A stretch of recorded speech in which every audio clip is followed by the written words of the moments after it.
ബിദിർ Ares എന്നായിരുന്നു. ഇവിടെ ഒരു കർഷകനായ അരീസ് എന്ന ആള് താമസിച്ചിരുന്നു. അദ്ദേഹത്തിലേക്ക് ചേർത്ത് ബിദിർ അരീസ് എന്ന പേര് ഈ കിണറിന് കിട്ടിയതാണ്.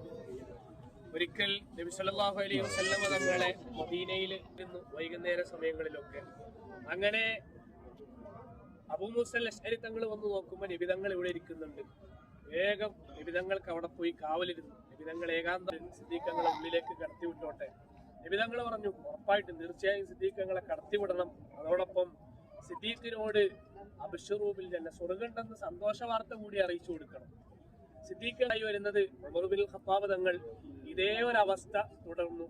ഉമർ തങ്ങളോടും സ്വർഗ്ഗം ഉണ്ടാകും എന്ന് പറഞ്ഞ് ഉള്ളിലേക്ക് കടത്തിവിട്ടു. ഉമർ തങ്ങൾ വന്നപ്പോ വലതുഭാഗത്ത് സിദ്ദീഖങ്ങൾ ഇരിക്കുന്നുണ്ട്. നേരെ ഇടതുഭാഗത്ത് മഹാനായ ഉമർ ബിൻ ഖത്താബ് തങ്ങളും നബി തങ്ങൾ ഇരിക്കുന്ന അതേ രൂപത്തിൽ വന്നിരുന്നു. മൂന്നാമതായി വരുന്നത് സയ്യിദുന ഉസ്മാൻ ബിൻ അഫ്ഫാൻ തങ്ങളാണ്.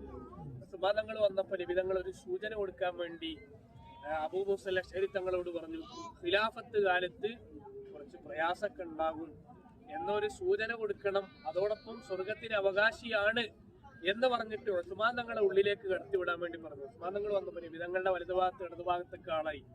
വാഹനവറുകൾ നേരെ ഓപ്പോസിറ്റ്, നബിതങ്ങളുടെ നേർക്കുനേർ നബിതങ്ങൾ ഇരിക്കുന്നത് എന്നതിന്റെ ഒരു സൂചനയാണ് എന്ന് കിതാബുകളിലൊക്കെ കാണാൻ കഴിയും. നമുക്കറിയാം നബിതങ്ങളുടെ തൊട്ടരികിലാണ് ആരുള്ളത്? സിദ്ദീഖുൽ അക്ബർ തങ്ങളും ഉമർ ബിൻ ഖത്താബ് തങ്ങളും. ഉസ്മാൻ തങ്ങൾ എവിടെയാ? ഇടത്തുൽ ബഖീലാണ്, കുറച്ച് മാറിയിട്ടാണ്. അതുപോലെ ഇനി വരാൻ പോകുന്ന ഖലീഫമാരുടെ ഒരു സൂചനയാണ് എന്നൊക്കെ കിതാബുകളിൽ കാണാൻ കഴിയും. ഏതായാലും നബിതങ്ങൾ വന്നിരുന്ന സ്ഥലം, നബിതങ്ങൾ വന്നിരിക്കുമ്പോൾ സ്വഹാബിയൊക്കെ കത്തെഴുതി, ഗവർണറൊക്കെ കത്തെഴുതി കഴിഞ്ഞാൽ സീല് വെക്കുന്ന ഒരു മോതിരമുണ്ട്. അള്ളാഹു, റസൂൽ, മുഹമ്മദ് എന്ന അടയാളമുള്ള ആ ഒരു മോതിരം. നബിതങ്ങളുടെ വഫാത്തിന്റെ ശേഷം ആ ഒരു മോതിരം മഹാനായ സിദ്ദീഖുൽ അക്ബർ തങ്ങളുടെ കയ്യിലായിരുന്നു ഉണ്ടായിരുന്നത്. പിന്നീട് ഉമർ തങ്ങൾ ഖലീഫയായപ്പോൾ അത് ഉമർ തങ്ങളുടെ കൈകളിലേക്ക് എത്തി.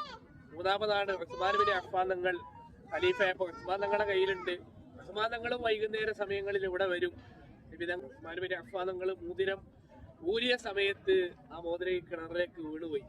3 ദിവസത്തോളം ഈ കിണർ മുഴുവനും തേവി ആ കിണർ പരിശോധിച്ചിട്ടും നബിതങ്ങളുടെ മോതിരം